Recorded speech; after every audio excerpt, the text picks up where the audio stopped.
못할 것임이라. 아멘. 소크라테스는 일전에 이런 얘기를 했습니다. 너 자신을 알라. 우리는 자신을 알고자 요즘에는 MBTI도 하고요. 예전에는 혈액형을 가지고 자신의 성격도 파악을 했습니다. 그렇지만 순간순간 자신이 변하고 바뀌는 모습 속에서 도통 자신이 어떤 존재인지를 잘 알기가 쉽지 않습니다. 예전에는 그렇지 않았다는 말이 우리가 이제 변해간다는 얘기입니다. 우리가 가끔 쓰잖아요. 나 예전에는 안 그랬는데, 이런 얘기를 쓰는 건 결국 내가 변하고 있다는 증거입니다. 오늘 분명히 서 있어도 내일을 다 알 수가 없는 것이 인생이기 때문입니다. 우리는 자신의 모습을 그래서 매일 확인하기 위해서 외모적으로는 거울 앞에 섭니다. 늙어가는 자신을 보면서 한탄하기도 하지만 자신의 진실한 모습을 보기 위해서 이 거울 앞에 서게 됩니다. 머리가 헝클어져 있으면 빗질도 하고 화장도 하면서 자신의 육체적인 모습도 정돈하고자 합니다. 그런데 우리는 영적인 부분을 간과하기가 쉽습니다. 우리의 영적인 모습은 그럼 어떻게 볼 수가 있을까요?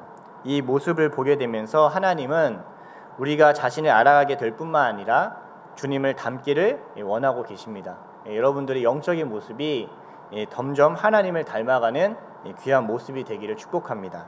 그런데 죄인인 자신이 자신 안에 갇히게 되면요, 자신을 정확히 알 수가 없습니다. 그것을 가리켜서 이 어둠이 된 상태, 맹인이 된 상태라고 성경은 얘기하고 있습니다. 왜 죄인은 계속 자신을 온전히 보지 못하고 죄 가운데 있는 것일까요? 첫 번째는요, 이 죄인은 적반하장의 태도가 있기 때문에 그렇습니다. 29절부터 32절이 그 내용을 얘기해 주는데요. 우리 다시 한번 읽어보겠습니다. 29절부터 32절까지의 말씀입니다. 함께 읽겠습니다. 시작. 너희가 나에게 대항함은 어찌 됨이냐? 너희가 다 내게 잘못하였느니라. 여호와의 말씀이니라. 내가 너희 자녀들을 때린 것이 무익함은 그들이 징계를 받아들이지 아니함이라. 너희 칼이 사나운 사자같이 너희 선지자들을 삼켰느니라. 너희 이 세대여 여호와의 말을 들어보라. 내가 이스라엘에게 광야가 되었었느냐? 깜깜한 땅이 되었었느냐? 무슨 이유로 내 백성이 말하기를 우리는 노였으니 다시 주께로 가지 아니하겠다 하느냐? 처녀가 어찌 그의 폐물을 잊겠느냐? 신부가 어찌 그의 애복을 잊겠느냐? 오직 내 백성은 나를 잊었나니 그 날수는 셀 수 없거늘. 31절에 보면요, 하나님이 이 광야와 같은 어둠과도 같은 시간을 인도하셨는데 어느새 이스라엘 백성은 어떻게 얘기합니까? 이스라엘에게 하나님이 광야와 같았다라고 얘기하는 거예요. 어둠을 인도하신 분을 어떻게 평가합니까? 오히려 하나님이 나를 힘들게 하는 어둠이었다라고 얘기하는 거예요. 하나님만 아니었으면 내 삶이 더 나았을 텐데, 이런 식으로 자신을 얘기하는 겁니다. 그러면서 자신들은 다시 죽게 가지 않겠다고 말합니다. 교회에 와서 신앙생활을 하고 살만해지면요, 어느덧 어둠 속에서 하나님과 함께한 그 기쁨을 다 잊어버리고 이 어둠과도 같은 상황만 생각합니다. 그리고 이 적반하장의 태도가 이 죄악 가운데 나타나게 되어 있습니다. 하나님이 인도하신 자리를 오히려 하나님이 인도하신 것 때문에 내 삶이 어렵게 되었다는 식으로 들이대는 것입니다. 이런 상태가 되면요, 마치 사춘기 자녀가 부모에게 들이대듯이 이 하나님께 대항합니다. 그리고 징계를 선지자를 통해서 들려주고 하나님은 끝없이 살 방도를 알려주어도 이 징계가 무익하다고 얘기하고 있습니다. 이것은 징계를 받아들이지 않게 되었다는 거예요. 들어도 듣지 못하는 상태가 되었다는 것입니다. 하나님이 내게 준 모든 선물에 대한 감사와 기쁨은 사라지고 잊어버리고 오히려 이 하나님이 자신을 바라는 대로 들어주지 않았다는 그 무능을, 하나님의 그 무능을 막 탓하는 이 자리로 가게 되는 것입니다. 하나님을 원망하고 하나님을 탓하고 있는 이 적반하장의 태도, 나에게 은혜를 주고 나에게 사랑을 주었던 하나님 앞에 오히려 보따리를 계속 내놓으라는 이 적반하장의 태도가 정확히 내가 지금 어둠 속에 있는 이 죄 가운데 있다는 상태를 얘기해주고 있습니다. 이 남 탓, 하나님의 탓, 이 죄인의 가장 큰 특성 중에 하나입니다. 그리고 또 하나가 더 있는데요, 죄인의 특성이 또 하나가 더 있습니다. 그것은 다른 사람을 탓하는 것뿐만 아니라 자아에 도취되어 있는 상태입니다. 요즘 이것을 가리켜서 나리시즘 이렇게 얘기도 하는데요. 그럼 어떻게 자아 도취되었을까요? 이스라엘 백성들이 33절부터 35절 얼마나 자아도취가 되었는지 우리 한번 읽어보겠습니다. 함께 읽어보겠습니다. 시작. 내가 어찌 사랑을 얻으려고 내 행위를 아름답게 꾸미느냐. 그러므로 내 행위를 악한 여자들에게까지 가르쳤으며 또 내 옷단에는 죄 없는 가난한 자를 죽인 피가 묻었나니 그들이 담 구멍을 뚫었기 때문이 아니라 오직 이 모든 일 때문이니라. 그러나 너는 말하기를 나는 무죄하니 그의 진노가 참으로 내게서 떠났다 하거니와 보라 내 말이 나는 죄를 범하지 아니하였다 하였으므로 내가 너를 심판하리라. 자신의 행위 이 자체를 아름답게 꾸밉니다. 이것을 합리화한다라고 얘기합니다. 어디까지 합리화합니까? 보면요, 자신의 옷자락에 죄 없는 가난한 자의 피가 묻어 있었는데 자신의 힘으로 짓밟은 결과였는데 근데 자신은 무죄하다라고 얘기합니다. 끝없이 자기 중심성이 강화되는 모습을 봅니다. 여기 보면은 그들이 담 구멍을 뚫었기 때문이 아니다 이런 표현이 나옵니다. 이 말씀을 좀 이해하기 위해서는 우리가 출애굽기 22장 2절에서 3절 말씀을 좀 살펴볼 필요가 있습니다. 출애굽기 22장 2절에서 3절 말씀인데요. 제가 한번 읽어드릴게요. 이렇게 말씀하고 있어요. 도둑이 뚫고 들어오는 것을 보고 그를 쳐 죽이면 피 흘린 죄가 없으나 해 돋은 후에는 피 흘린 죄가 있으리라. 도둑은 반드시 배상할 것이나 배상할 것이 없으면 그 몸을 팔아 그 도둑질한 것을 배상할 것이요. 이게 무슨 얘기냐면요, 그러니까 낮 시간이 지나고 해가 지고 나서 어둠이 있을 때 이 도둑이 들면요, 우리가 어둠 속에 뭐가 이렇게 오게 되면 굉장히 위협감을 느끼잖아요. 그럴 때는요, 그 사람을 죽여도 이 피 흘린 죄가 없다는 거예요. 정당 방위를 인정하는 거예요. 근데 낮에는 그렇지 않죠. 낮에는 정확히 볼 수 있기 때문에 그 사람을 과잉해서 진압을 했을 경우에 그 죄에 대한 값을 묻게 됩니다. 근데 가난한 자가 이미 공개적인 이 낮 상황에서 뭔가 먹을 것을 훔쳤는지 모르겠어요. 그런데 이 법을 가지고 그 자를 과잉해서 죽이는 거예요. 마치 낮에 죽였는데 밤에 죽인 것처럼 자신을 얘기하는 거예요. 그러면서 율법에 근거해서 자신은 죄가 없다는 식으로 포장하는 것입니다.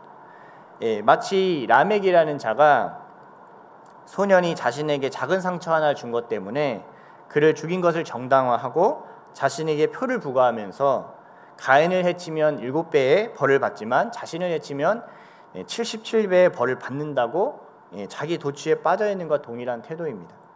죄는 무섭습니다. 이 죄는 끝없이 자신을 합리화하고 자신의 유익을 주장하려고 합니다. 그렇기 때문에 자신은 무죄하고 결국 다른 사람이 자기에게 작은 상처만 하나 줘도 그거에서 과잉해서 진압하면서 이것이 마치 내가 정의를 행한 것이다 라고까지 하면서 자신의 자아도취에 빠져있게 됩니다. 35절에는 이것이 자신은 무죄하다라고 하면서 정당화하고 있습니다. 결국 죄는요, 여러분 크게 두 가지 특성이 있습니다. 첫 번째는 무엇입니까? 계속해서 남 탓하면서 적반하장의 태도를 보이는 것입니다. 잘못한 사람이 오히려 무지한 사람을 탓하게 돼요. 여러분 누군가에게 잘못했을 때요, 제일 중요한 게 뭔지 아세요? 바로 용서하고 사과를 구하는 거예요. 바로 엎드려지면 이 죄에 대해서 우리가 계속 감당할 책임이 없습니다. 근데요, 오히려 적반하장의 태도가 되잖아요. 그러면 오히려 이것으로 인해서 자신의 관계가 깨지고 하나님과의 관계가 깨져버립니다. 우리는 생각해야 돼요. 내 안에 죄가 있을 때는 반드시 이 문제를 하나님 앞에서 또 이웃 앞에서 풀어야 된다는 것을 꼭 생각해야 합니다. 그걸 다른 사람의 탓으로 계속 돌리고 하나님의 탓으로 계속 돌리잖아요. 결국 그 죄가 자신을 침몰시키게 만든다는 것입니다. 두 번째는요, 자아도취에 빠져 있습니다. 이 죄의 특성은요, 자기 보호에 능숙합니다. 각종 합리화로 자신을 합리화합니다. 인간은 합리적이지 않고 합리화할 뿐이다라는 말이 있는 것처럼 결국에는 자신의 인생을 자신의 죄악을 합리화하는 것입니다. 이러한 모습을 보기 싫은 것인지 아니면 어둠 속에 감춰져 있고 싶은 것인지 결국 자신의 죄악을 지키는 데 모든 것을 걸고 견딥니다. 그런데 사실 모든 사람이 여러분 죄악 가운데 태어났습니다. 예수님도요, 한 사람이 예수님한테 선한 선생님이요라고 얘기했을 때 자신이 선하지 않다. 하나님 한 분만이 선하지 않겠냐라고 얘기합니다. 모든 사람이 죄를 범하였으면 하나님의 영광에 이르지 못하다고 얘기합니다. 모든 사람이 사실 죄악 가운데 태어납니다. 저는 아이들을 키우면서 얼마나 아이들이 자기 중심적이고 남을 탓하는지 제가 깨닫게 됩니다. 아마 아이를 키워보신 부모님들은 다 알고 있을 것입니다. 뭐 없어져도 없어지는데 갑자기 저를 찾아와서 아빠 때문에 없어졌다 얘기를 하고, 자신이 하다가 망가뜨렸는데 갑자기 저를 보더니 아빠 때문에 망가졌다. 저는 가만히 밥만 먹고 있었는데 뭐 엄마 때문이다. 뭐 매번 탓하는 게 억울해지기도 하는 거죠. 그리고 어찌나 합리화하는지 몰라요. 밥 먹기 전에 간식 먹으면 안 되는 거 알면서도 막 동생이 줘서 어쩔 수 없었다느니, 뭐 지금은 그 원칙이 아니라느니, 뭐 이런 식의 뭐 변명과 핑계가 제가 가르친 적이 없는데 어떻게 머리가 이렇게 잘 돌아가는지 막 얘기를 하는 걸 보면서 모든 사람이 죄를 범하였으면 하나님의 영광에 이르지 못하던 이 말씀이 정말 진실이구나라는 걸 제가 깨닫게 됩니다. 그런데 죄는요, 결국 자신을 보호하려고만 하지만 결국 성장시키지 못합니다. 자신의 성을 쌓게 돼요. 여기서 더 이상 어떠한 진보도 하지 못하게 만듭니다. 묶어버립니다. 그 자리에서 편안할 수는 있어요. 근데 묶어버려요. 자신의 연약함과 부족함을 계속 환경과 상황 탓을 하면서 고립되어 가는 게 이 죄의 특성입니다. 이러한 죄는요, 타인간의 관계도 온전하게 맺혀지지 못해요. 자신을 지키는 데만 열중한 나머지 타인과의 관계 속에서 누릴 수 있는 풍성함을 누리지 못하게 됩니다. 결국 이 땅에 감옥을 만듭니다. 그 지옥을 사는 거예요. 그걸 세워가면서 자신은 그 자리에서 왕노릇하고 편안해하며 만족해하려고 합니다. 그러나 정확히 이것은 하나님께서 말씀하시는 겁니다. 방황하는 것이고 탐욕하는 것이며 거짓이며 자신을 온전하게 창조하신 하나님을 만나지 못하는 길이라고 얘기합니다.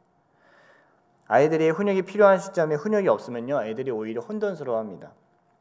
어떻게 할지를 몰라 방황하게 됩니다. 죄는 근본적으로 관역에서 벗어나 있는 상태를 어디를 내가 맞춰야 되지? 어떻게 살아야 되지? 난 어떻게 한 걸음을 나아가야 되지? 이게 계속 몰라지는 거예요. 알 수가 없는 겁니다.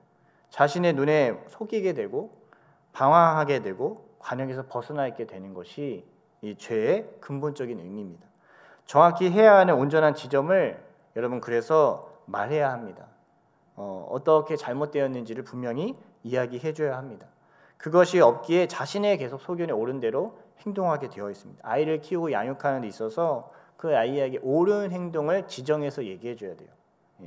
자신의 무능함과 연약함을 의지해서 나도 못했는데 애들이 어떻게 그렇게 하냐를 계속 얘기하시면 안 됩니다. 나도 주님을 믿고 성장하고 또 주님을 믿음으로 이야기한 옳은 일을 얘기해야 되는 거예요. 그렇게 할 때 온전하게 성장할 수 있다는 것입니다. 나중에는 정확히 자신이 하는 일이 죄인지도 모르게 되어버리고 있습니다. 당연하게 합니다. 이거 마치 아빠 탓하는 것이 당연하게 얘기하고 엄마 탓하는 것이 당연하게 되어버립니다. 죄인이 의존하는 것은 또 다른 죄이기 때문이에요. 자신의 탐욕을 채워줄 자에게 자신을 계속 맡겨버립니다. 여기에는 정확한 힘의 논리가 따라가기도 합니다. 더 큰 힘을 가진 자에게 자신을 맞춰서 이리저리 움직이게 됩니다. 그래서 아기는 시편에 가리키면 바람에 나는 겨와 같다라고 얘기하고 있습니다. 자신이 자신 안에 갇히게 되면요, 안전할 것 같은데요, 사실은 바람에 나는 겨같이 자신이 원하는 대로 살면 오히려 살지 못한다는 겁니다. 자유한 것 같은데 오히려 묶여있는 상태가 되는 것이 이 죄의 끝이라는 것입니다. 역사적으로 유대는 이 아수르와 애굽 또 바벨론 사이를 왔다 갔다 합니다. 친아수르 정책을 피기도 하고 친애굽 정책을 피기도 하면서 이 왕이 계속해서 바뀝니다. 그것 때문에. 그러나 하나님을 의지하지 않고 세계 정세를 의지하게 되니까요, 이 모든 것이 다 무너지게 됩니다. 그것이 겉으로 보기에는 합리적으로 보입니다. 더 힘센 자 앞에 붙으면 당장은 내가 보호받을 것 같고 괜찮을 것 같은데 결국 무너지는 자리라는 것을 얘기합니다. 여러분, 인생을 우리가 어떻게 살 수 있겠습니까? 시시각각으로 세계 정세는 변합니다. 막 상위 1% 되는 그런 분들의 얘기들을 들어보면요, 내가 지금 이렇게 하면 안 될 것 같은데 라는 생각이 막 들기도 합니다. 이 불안한 세대 가운데 우리는 어떻게 살아가야 합니까? 죄악은 끝없이 방황하게 만듭니다. 우리를 어디를 갈지 모르게 이리저리 바람과 하는 겨처럼 움직이게 됩니다. 하나님은 이러한 죄를요, 보고만 있지 않으시고 반드시 끝을 내고 심판하십니다. 심판하시는 이유는 뭐냐면요, 우리가 잘 못 살아서가 아닙니다.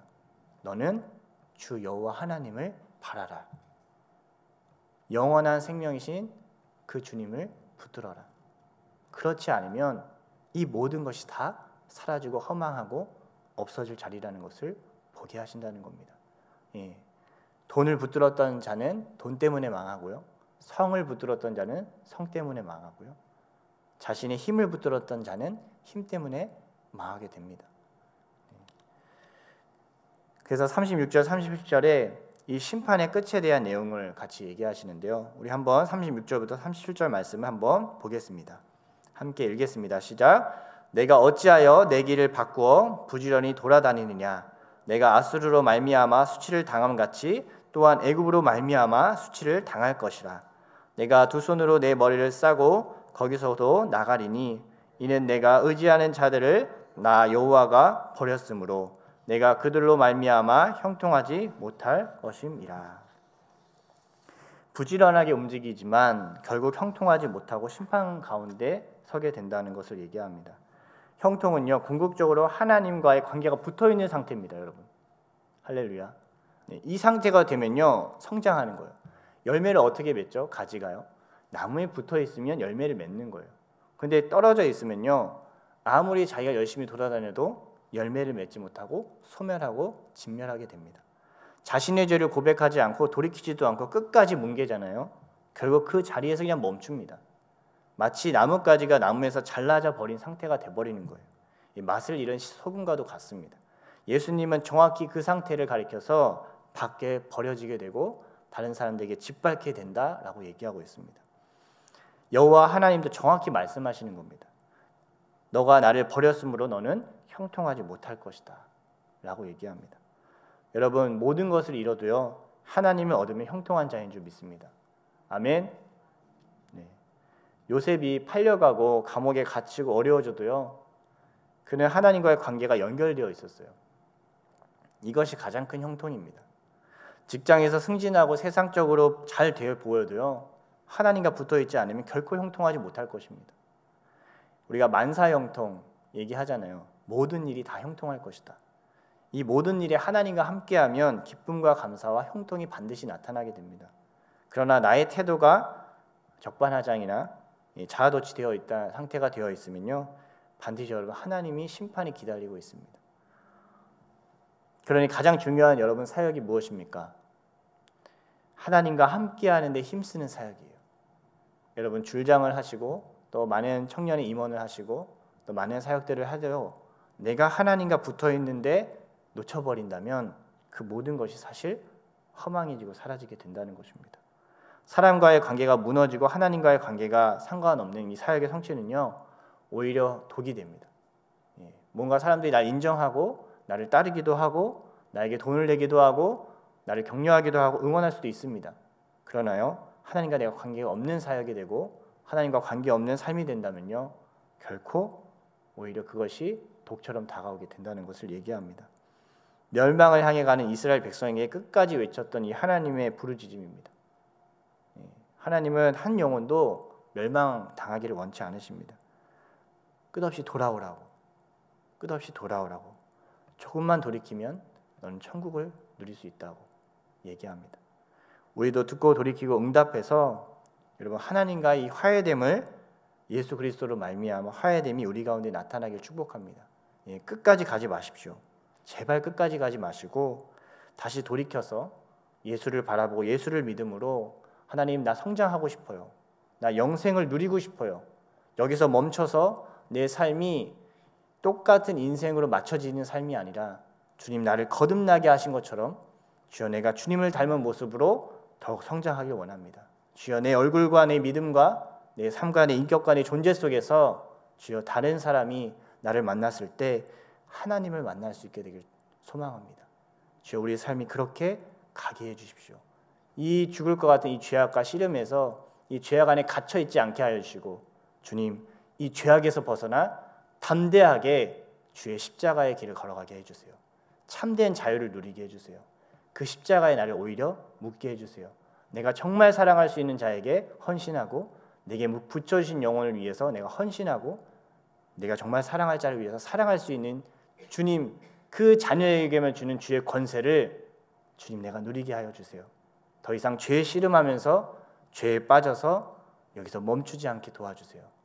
이것이 우리의 고백이 되기를 예수님을 축복합니다. 아멘.